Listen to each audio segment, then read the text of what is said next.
epekto ng teknolohiya sa mga kabataan? Sa panahon ngayon, halos lahat ng tao ay gumagamit ng social media. Mula bata hanggang matanda, may hawak na cellphone at laging nakababad sa internet. Malaki ang naitutulong nito sa komunikasyon at impormasyon. Ngunit may mga issue rin na dapat bigyang pansin. Isa sa mga pangunahing issue ng labis na paggamit ng social media ay ang epekto nito sa kalusugan ng isip.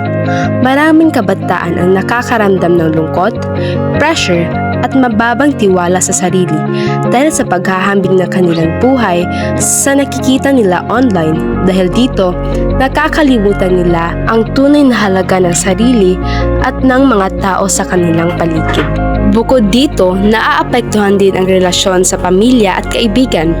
Mas pinili ng ilan na mag-scroll sa cellphone kaysa makipag-usap ng harapan. Nawawala ang tunay na koneksyon at nagiging malamig ang samahan dahil sa kakulangan ng oras para sa isa't isa. Sa kabuuan, ang social media ay may mabuti at masamang epekto. Nasa tao pa rin kung paano ito gagamitin ng tama.